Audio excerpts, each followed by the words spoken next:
اب رخ کرتے ہیں دنیا پور کا، جہاں پر علامہ ملازم حسین ڈوگر کے والد محترم کی سالانہ برسی کے موقع پر ان کی روح کے ثواب کے لیے ختم شریف پڑھا گیا۔ مزید دیکھتے ہیں ڈاکٹر قاسم عباس بلوچ کی اس رپورٹ میں۔ دنیا پور کے نوائی علاقے چک نمبر 309 WB کے رہائشی ملک کے نامور مبلغ اعظم علامہ ملازم حسین ڈوگر کے والد محترم حاجی عبدالمجید ڈوگر مرحوم کی سالانہ برسی کے موقع پر ان کی روح کے ایصال ثواب کے لیے ختم شریف کا اہتمام کیا گیا۔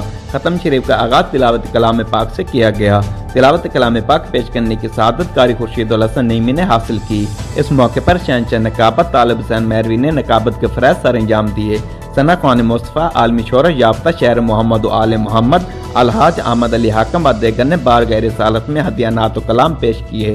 پیر طریقت رہبر شریعت جمال الدین بغدادی اور سید ملازم حسین شاہ نے شرکا سے خصوصی خطاب کرتے ہوئے فضائل محمد و آل محمد پر روشنی ڈالی اور حضور اقدس حضرت محمد صلی اللہ علیہ وآلہ وسلم کے حسن و اخلاق اور عملی زندگی کی بیشتر مثالوں سے حاضرین کے قلوب کو منور کیا۔ انہوں نے والدین و دیگر بزرگوں کا ادب و احترام کرنے پر بھی روشنی ڈالی۔